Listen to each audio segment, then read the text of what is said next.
Hola a todos, buenas tardes. Bienvenidos a De Arquitecta. Bienvenidos a este espacio donde hablamos de todos los temas relacionados con el medio. Hola a todas las personas que se están conectando. Hola. Bueno, entonces, este espacio nació para hablar acerca de todos los enfoques en los que los arquitectos o las personas de este medio nos podemos desenvolver, para romper el mito de que los arquitectos solamente podemos diseñar. Entonces, como veo que ya se están uniendo todas las personas, qué chévere, me alegra verlos por acá, voy a hacer la introducción de nuestro invitado del día de hoy, que es el arquitecto César Henao. Bueno, les cuento que él fue mi profesor de tesis en la universidad y es el remegateso en todo el tema del urbanismo. Él tiene una especialización en Derecho Urbano y tiene una maestría en Urbanismo y Planificación Territorial. Además, tiene una publicación muy interesante acerca de todo lo que tiene que ver con viviendas de interés social y su estudio lo basó en Bogotá. Entonces vamos a darle unos minuticos a que se conecte y mientras tanto voy a saludar a los que están por aquí. Entonces, ay, qué chévere, veo caras conocidas, David Ortega, Machi, Andrés Cogollos, bueno, qué chévere, Isa. Bueno, entonces, vamos a estar contestando las preguntas al final de como la entrevista. Entonces, aquí, no sé si ven que hay como un loguito de preguntas aquí abajito, para que porfa las escriban mejor por ahí, para que no se pierdan dentro de los comentarios. Hola Gus, hola Ale, hola Arquiolis.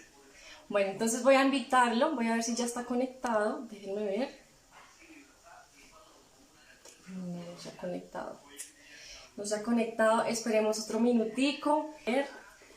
Ah, ya se conectó. Entonces, como ya hice la introducción, vamos a invitarlo a que se una y que él nos cuente un poquito más acerca de su vida. ¿Qué tal? ¿Cómo estás? Bien, se te escucha un poquito bajito. ¿Me escuchas ahí? ¿Mucho mejor? Sí, ¿ustedes cómo lo escuchan? ¿Cómo? Yo te escucho todo un poquito bajito. Listo, ahí me escuchas. Sí, perfecto, Mejor. perfecto. Listo, Bueno, perfecto. ¿Cómo estás? bien, ¿tú cómo estás? Bueno, entonces las personas que están acá están interesadas en que hablemos acerca de otros aspectos diferentes al diseño. Entonces, hoy vamos a hablar acerca Ujú. de urbanismo, que es creo que tu fuerte. Entonces, pues cuéntanos, ¿por qué urbanismo? Bueno, nada, urbanismo yo creo que es una de las características, una de las ciencias muy interesantes. Bueno, Juliana, nos conocemos desde la universidad, yo fui tu profe. Está bien, yo creo que urbanismo es algo que todo el mundo lo vive, todos vivimos el urbanismo, todos vivimos las ciudades. Ujú. Eh, o vivimos en la ciudad o vivimos en la parte rural, pero siempre estamos y hacemos parte de un entorno y utilizamos las vías para comunicarnos, vamos a trabajar, vamos a estudiar, vamos a comprar cosas al comercio y finalmente es estudiar realmente esas necesidades del hábitat, de lo que necesita el hombre y obviamente se crea una ciencia. Eh, Ahora bien, el urbanismo funciona como todo, son multidisciplinar. No solamente el urbanista tiene que ser el arquitecto, el urbanista también puede ser el economista, el abogado, el ingeniero civil, el ambiental, ya que estamos hablando de paisajismo, son sin número de profesiones. La parte social es supremamente importante cuando uno habla de proyectos urbanísticos. Entonces, esto es un compendio de una cantidad de factores y disciplinas que ayudan totalmente a cómo se vende la ciudad, cómo se hace la ciudad y la ciudad la hacemos todos. Eso realmente es un urbanismo.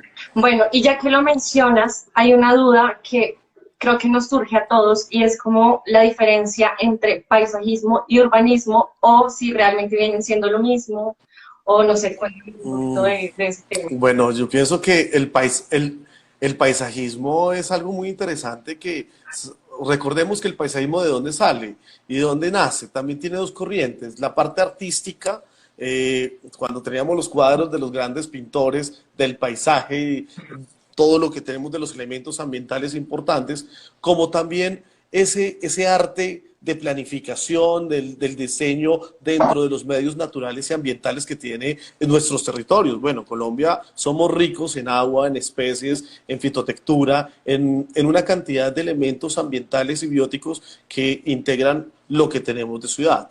Ahora bien, el paisajismo es supremamente importante incluirlo dentro del urbanismo. Entonces hay que separarlo un poco, pero también vienen correlacionados directamente. Ok. Adicionalmente hay otra cosa, y es que el paisajismo también lo tenemos que entender como el manejo de los recursos. Y el recurso es el agua, es el aire, la tierra, Total. el sol. Hay demasiados elementos que finalmente es lo que nosotros tenemos que usar como urbanismo y hacer un urbanismo sostenible como hoy en día lo estamos hablando. Bueno, ¿Sí? entonces, teniendo en cuenta esto, me surge otra pregunta parecida, y Ajá, es, ¿los macroproyectos vendrían siendo sí. diferentes al urbanismo o también van correlacionados? Bueno, mis macros queridos, yo creo que me toca la fibra de lo que son los proyectos a gran escala. Ujú. Un macroproyecto termina siendo una operación urbana integral y con ese contexto de operación urbana y sobre todo la integralidad de esa fortaleza de tener todo en uno. Ahora bien, hoy en día en Colombia tenemos la ley 388 del 97, que es la de ordenamiento territorial. Sí, Y ahí sale un sinnúmero de normas y desarrollos técnicos para entender qué son los macroproyectos. Comienza desde la misma ley, y el espíritu de la ley es hacer ordenamiento del territorio, del urbanismo, que además viene también de la constitución política del país. eh, y también, y adicionalmente crea los macros urbanos, los macroproyectos urbanos. Finalmente, estos macroproyectos o este ordenamiento territorial es la cúspide, haz de cuenta como si fuera una sombrilla, es la que nos hace la sombrilla a desarrollar planes parciales, operaciones urbanas, proyectos urbanísticos generales o los mismos macroproyectos. ¿Qué sucede con los macroproyectos? ¿De dónde nacen? Y eso es una pregunta que me han hecho varias personas últimamente. Y también por qué se han quedado los macroproyectos de interés social nacional, que es otro tipo de ajá, macroproyectos. Y es que en el año 2000, bueno, en el 98 se crea la norma. Posteriormente se crean las normas reglamentarias de los planes parciales. Los primeros planes parciales del país hubo dos. Eh, Bosa por Venir, que lo impulsó Metrovivienda en Bogotá, y en Medellín también fue otro de los importantes planes parciales que salieron desde el año 2002. Pero ¿qué sucedió? Para la norma del 97 era muy nueva, muy supremamente nueva en el país, en el ordenamiento. Muchas ya personas, estaban me haciendo. disculpan sí, y además que imagínate que de las cosas muy graciosas que pasaban, cuando nos íbamos como ministerio a hablar de los planes de ordenamiento territorial, sobre todo en la costa, y me disculparán los costeños, que decían, ese tal pod por acá no pegó. Mm, esa es la Entonces, vaina del pod. pues exactamente, ese tal pod no pegó. Pero bueno, en fin. ¿Qué sucedieron también con esa parte? Como ese tal pod muchas veces no pegaron y no sabíamos cómo planificar y cómo urbanizar técnicamente en las ciudades, Juliana, pues nada, nos tocó pensar en otros instrumentos de planificación urbana. Ujú. Entre esos se pensó los macroproyectos de interés social nacional, que los cogía el gobierno nacional, el alto gobierno, a través en esos momentos era el Ministerio de Ambiente, Vivienda y Desarrollo Territorial, quien impulsó este tipo de iniciativas. Entonces, en ese momento alcanzaron para el 2010, o sea, casi 10 años después de la ley, poco más, a pensarse en unos grandes proyectos a una importante escala urbana. Y sobre todo, había que buscar la forma de financiarlos desde el recurso nacional. Y aparecen los subsidios familiares de vivienda. Dichos subsidios familiares ayudaron a estos macroproyectos a ejecutarse en su primera instancia para poder tener una vivienda de interés prioritaria, que ese también era el gran reto que tenía todos los municipios del país. Sí, El déficit habitacional cuantitativo, es decir, cuántas personas carecen de una vivienda de interés prioritaria, es una gran cantidad. Otras son las calidades urbanísticas o arquitectónicas, que es el déficit cualitativo.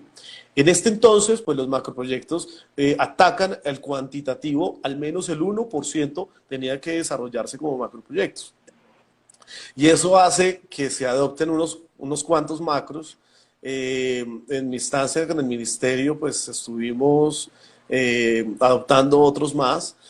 Para ese entonces, en el 2010, si bien algunos que conocen la normatividad se declaran inexequibles por la Corte Constitucional, hubo una sentencia que fue la C-149, donde establecen que los macros no deberían existir porque adolecían de una situación jurídica importante, que íbamos por encima del plan de ordenamiento territorial y no íbamos a los consejos municipales. Okay. En parte eso es positivo, en parte eso es negativo, porque sabemos muy bien qué pasa también a nivel territorial. Y por eso es que el gobierno asume ese tipo de responsabilidades para el desarrollo urbano a gran escala. Okay. Ahora bien, estos macroproyectos, al caerse con la inexequibilidad de la Corte Constitucional, pues llega en el año 2010-11 la emergencia social económica de la ola invernal. No sé si te acuerdas. Sí, de hecho, ahí era una pregunta interesante que te quería pues que te quería hacer, y es, Sí. ¿tú qué opinas de ese tipo de viviendas que se están haciendo ahorita en Colombia? O sea, ¿piensas que en realidad sí le ofrecen calidad a las personas? Bueno, Juliana, yo pienso que hacer casas, hacer vivienda, termina siendo un prototipo arquitectónico y eso parece un sello. Eh, Eso hay que mejorarlo.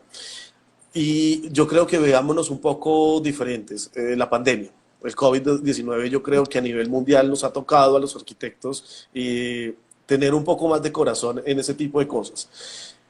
La casa se nos convirtió en el lugar de habitar, de trabajar, de De hacer recrearnos, ¿sí? ejercicio, de De hacer restaurantes. todo.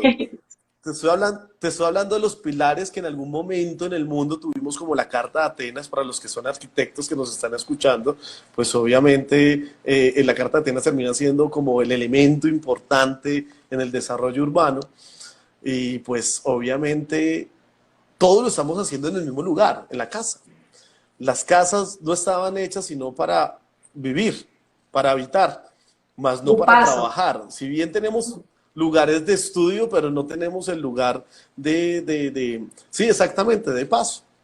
Sí. Hoy hablaba con una persona estoy metido en un proyecto urbanístico de gran impacto, Juliana, y estamos buscando la forma de meterle algo de ecosostenibilidad o ecociudades, y eso yo creo que el arquitecto, y después de todo esto, más que hablar de la vivienda en sí, debemos de hablar del urbanismo, y es donde nos devolvemos a lo que viene la materia de esta conferencia.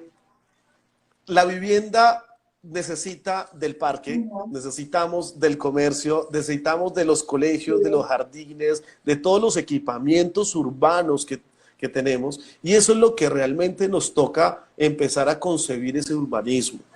Si bien las casas hay que mejorarlas, yo creo que la vivienda estrato alto no tiene tanto problema, pero las viviendas de estratos medios o estratos bajos aún más, sí necesitamos tener una mejor conciencia en ese desarrollo planificado de ciudad.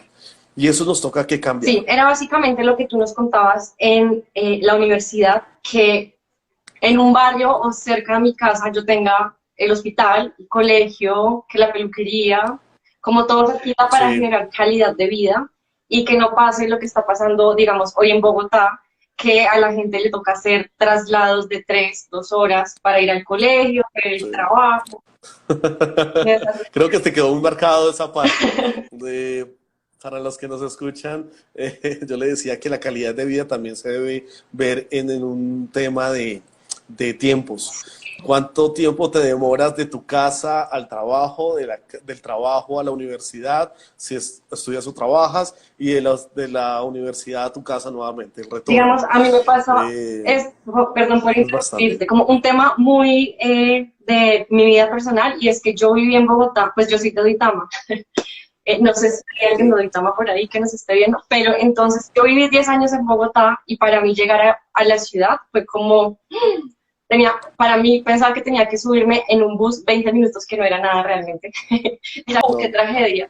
Y luego, después de vivir tanto tiempo en Bogotá, pues claramente uno se acostumbra, pero luego, digamos, con todo este tema de la pandemia, pues volví a Duitama, que estoy ahorita acá, y es como, fue pucha, de verdad es tan sí, hermoso uno poder caminar al centro, que hay gente claro. que a la tiendita. Eso es Y eso es lo que también tenemos que pensar en unas ciudades un poco más pequeñas, más sí. cercanas. Ese tipo de macroproyectos, operación urbana, esas ecociudades, ciudades de 15 minutos, ojalá a pie, ojalá que uno montando en bicicleta, ese tipo de transporte alternativo es lo que nos toca empezar a pensar, empezar a analizar y ver cómo le podemos aportar a las ciudades y a la ciudad, a la ciudadanía, al ser humano. Yo creo que esta pandemia nos ha dejado unas grandísimas enseñanzas. ¿Cuánto no anhelamos hoy en día salir a un parque, salir a caminar, Sí. Tener más que solecito en estar nuestra propia casa. conectados? Pero total, total, eso nos hace falta. El balcón termina siendo un elemento supremamente importante porque nos sentimos encerrados al 100%. Bueno, ¿Sí? y digamos que todo este tema tan interesante, ¿cómo tú iniciaste en este tema del urbanismo? ¿Cómo comenzaste? O sea, veo que hay muchas personas que están realmente interesadas en enfocarse hacia este tema del urbanismo, de los macroproyectos. ¿Qué les recomiendas? ¿Tú cómo hiciste? O cómo es eso? Bueno, yo creo que la vida te va colocando la ruta. Eso es una parte, pero lo más importante, yo cuando era un poco más joven, sigo siendo joven, yo siempre he pensado que uno tiene que conquistar el mundo, ¿sí? Y siempre decía que yo no quisiera ser el tipo arquitecto normal que vaya a construir una casa o un edificio, que es lo que normalmente los arquitectos es lo que nos buscan. Ujú. Y siempre quería diseñar y hacer norma urbana, que dijeran, oye, este arquitecto, ¿por qué me coloca ese tipo de cargas urbanísticas o esas normas? Sí, total. Entonces, obviamente quería tener ese diferente, esa diferencial que todo el mundo tenía. Ujú. Hoy en día ya hay bastantes urbanistas y como te estoy diciendo al principio, el urbanismo no solamente es de arquitectos, esto es un compendio de profesiones que ayudan bastante. Y pues obviamente todo hay que hacerlo con mucha pasión. Bueno, tuve la ventaja que trabajé y estudié, por lo tanto, donde empecé a trabajar también ayudó y funcionó para seguir por esta rama del urbanismo. Qué chévere. ¿Sí? Entonces ahí continué y es lo que he hecho en 20 años de vida laboral. Soy bien profesional 15 años, laboralmente 20 Vale. años. Bueno, Ok. te quería hacer otra pregunta, digamos, desde el punto de vista de la docencia y teniendo en cuenta que pues fuiste mi profesor de tesis. Y bueno, les cuento que la experiencia con César fue chévere porque Sí. digamos que todos los profesores de la universidad eran como muy chapados a la antigua, ¿saben? Como la clase normalita, que no hay qué. En cambio, con César, que estábamos viendo urbanismo, fuimos a Medellín, fuimos a hacer visitas como de campo a las diferentes plazas, como estudiarlas, incluso para reunirnos a revisar los temas de la tesis, íbamos a bares, nos tomábamos una cervecita y ahí era súper chévere porque iban como fluyendo las ideas entre charla y como charla de amigos y de nuestro proyecto salieron, de nuestro curso de tesis salieron proyectos muy chéveres que todos eran de urbanismo. Entonces, teniendo en cuenta eso, te quería preguntar, ¿tú qué piensas de la educación que están recibiendo los arquitectos actualmente en las universidades? Bueno, yo pienso que también hay que revertirlo un poco a lo que está pasando, ¿sí? Hoy en día las clases son virtuales, son estos medios los que nos están acercando. Y sí también pienso que el arquitecto también debe salir a campo 100%. Y ojalá hacer lo que hacen, por ejemplo, los médicos o los abogados que tienen un año de ruralidad o un año de ejercicio profesional. Sí. Eso puede ayudar bastante para sobre todo las personas que solamente están estudiando.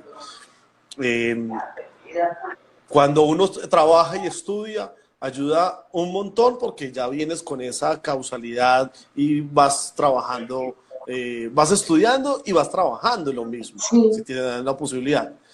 Pero las universidades sí tienen que dar la posibilidad de tener esos espacios laborales al final. No llegar a una tesis hasta 11 semestres, décimo, 11 semestre, sino hacerlo un poco más práctico. Que pues eso fue lo que un poco intenté hacer. no, creo Ahora que se bien, logró el Juliana, objetivo. claro, esos espacios bohemios, esos espacios de hablar, de comunicarnos, de conversar un poco, es lo que realmente hace que todas las profesiones, y sobre todo en esta materia que nos apasiona, de urbanismo, de hablar de ciudad, que es lo que vivimos todos, todo el tiempo, es súper apasionante. Entonces, ese tipo de tertulias también tiene que haber en las universidades. Hoy en día los profesores no están adecuados muchos a estos medios Mm, y eso es lo que deberíamos empezar a tener porque nos estamos conectando con universidades de todas partes del mundo ya con estos es medios. verdad. ¿Sí? Y eso también nos puede abrir la frontera al 100%. Yo me imagino, por ejemplo, en algún momento, qué nota sería tener una clase de arte, una persona, un profesor caminando por los pasillos del Louvre y nos está contando un poco la No historia. imagínate. Desde aquí en Colombia, sería espectacular. O el Barón Haussmann, una clase del Barón Haussmann, viendo cómo es el urbanismo en Washington. ¿Qué nota sería? Que uno lo ve en videos y ojalá, o lo ve en fotografías cuando estamos en las clases, pero nos quedamos solamente en fotografías. Hay que irlo a ver. ¿Sí? La tecnología acerca. Sí.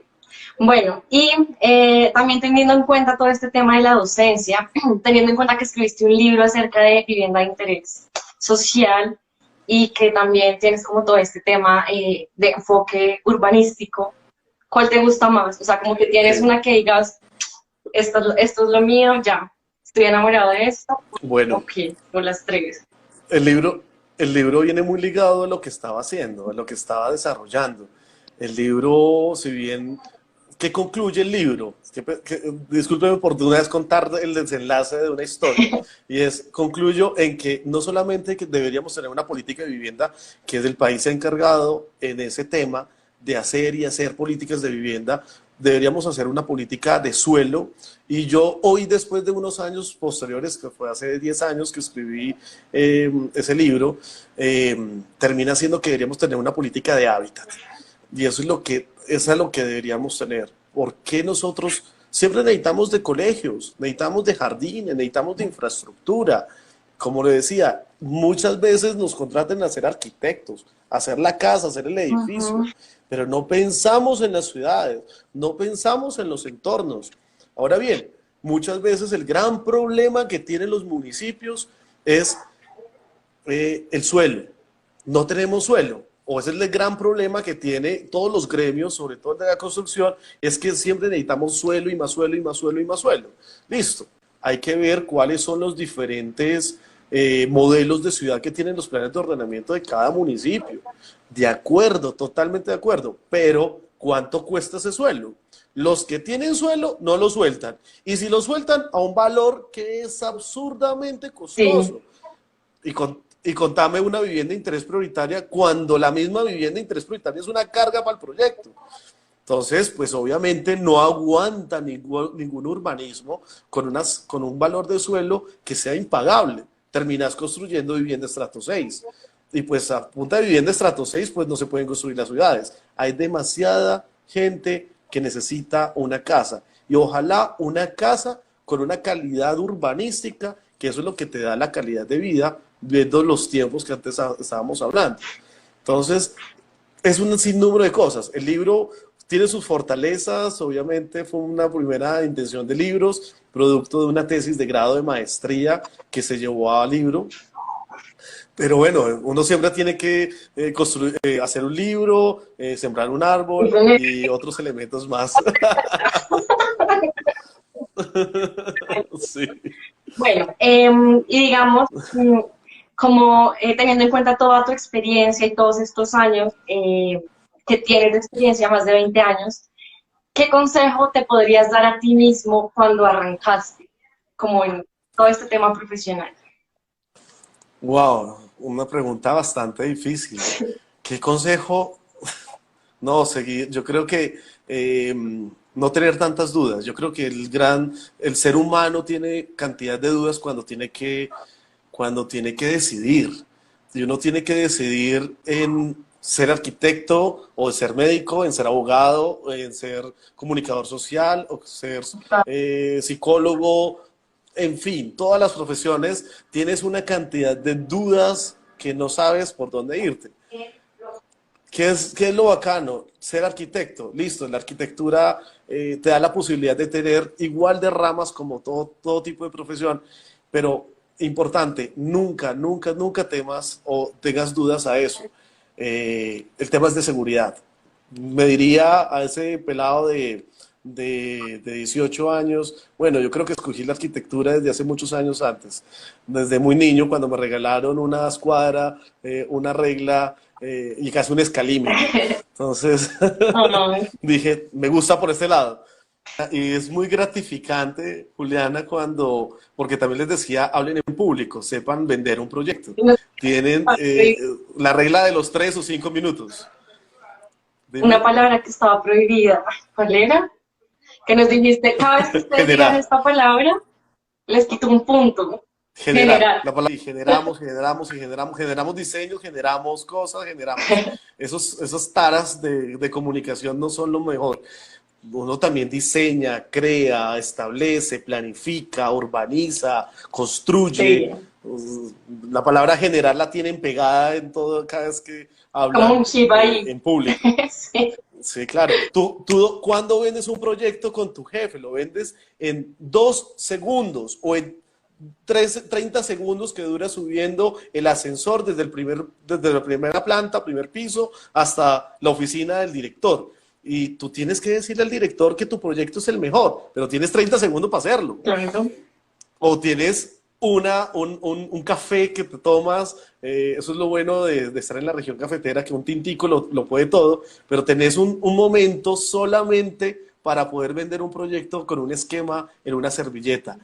Así somos los arquitectos que vendemos los proyectos solamente hablando, pero y me parece buenísimo este video que estás haciendo y esta inclusión que haces por esta parte de los medios, porque eso quiere decir que algo quedó ahí. Se me quedó el chip. Claro. Sí.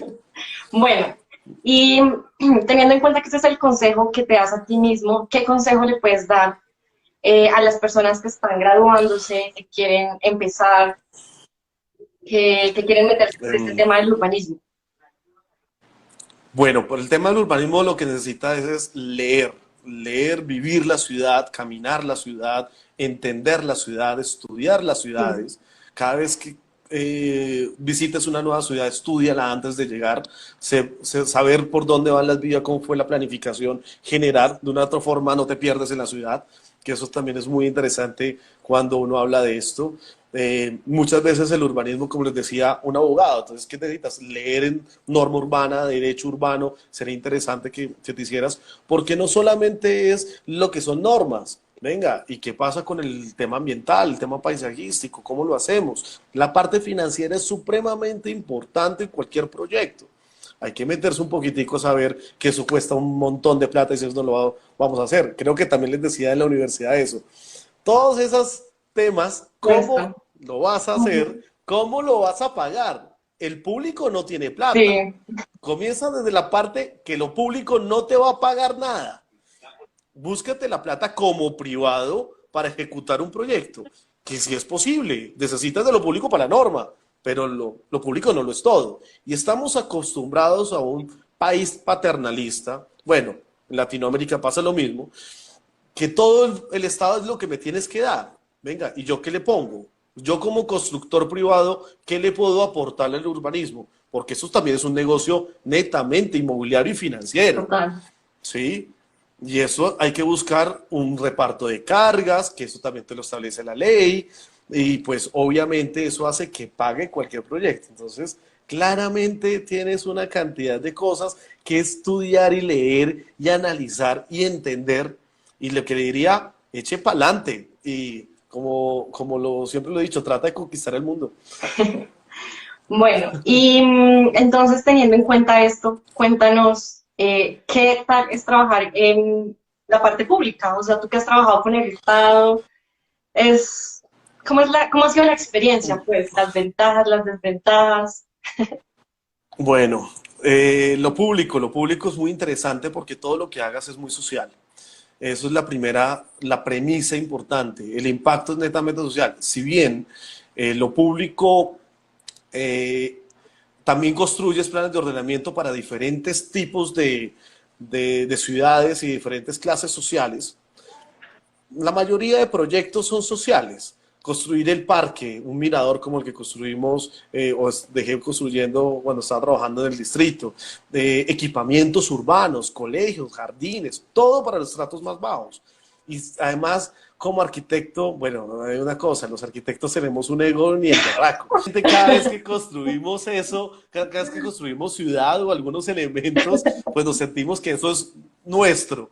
Yo lo Mi hice. edificio. Es mi edificio, sí, o sea, lo tenemos contramarcado Sí, absolutamente. total. Eso es muy bueno, también es muy malo. ¿Qué es lo malo? Las desventajas. Obviamente la discontinuidad, o sea, no hay continuidad política y por lo tanto muchas trabas en los proyectos. Los que llegan, obviamente en lo público y privado pasa lo mismo que siempre el que llega sabe más que el anterior, Mm, ¿sí? Y detiene procesos que vienen armados, vienen desarrollándose, como hay proyectos muy malos, hay proyectos muy buenos. Esa continuidad es lo que es una gran desventaja para los proyectos que nosotros diseñamos o construimos o promovemos, porque pues en lo público tú promueves proyectos, muchas veces no los construimos. mm, Como toda obra, hay que estar encima.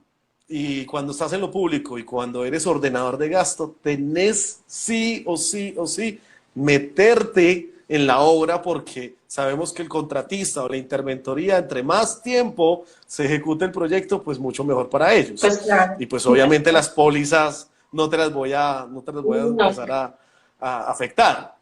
Esos son temas. Obviamente lo privado también tiene sus cosas positivas y también sus negativas. Yo le he dicho a mucha gente, en lo público te premian por ejecutar recursos. Tú planificas un presupuesto y tú lo ejecutas hasta el último día del año. Ajá. Por eso muchas veces vemos al último día ejecutando recurso público. En lo privado, con el mismo presupuesto o mucho menor, porque obviamente las dimensiones de plata son mucho menores, tú tienes que ejecutar lo máximo, ojalá más de lo que te planeaste, con el menor recurso posible.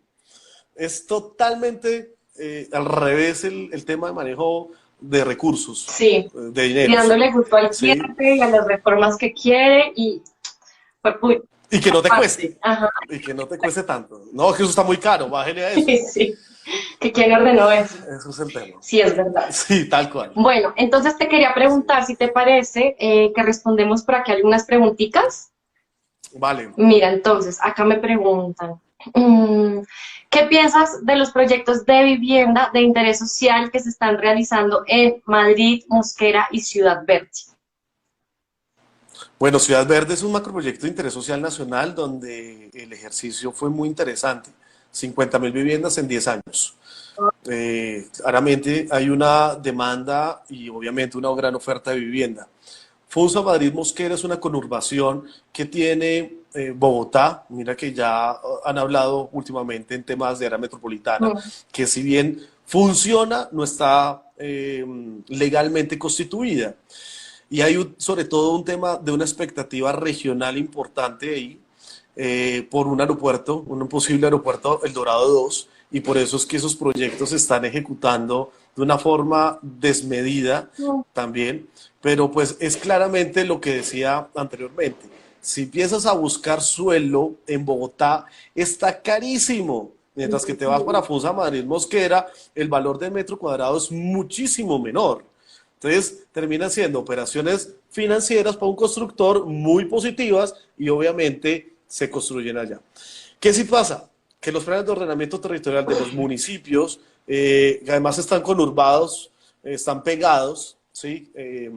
Por ejemplo, uno estando en Funza no sabes en qué momento estás en Mosquera, porque lo divide una calle. mm, Eh, sus planes de ordenamiento territorial muchas veces no se articulan.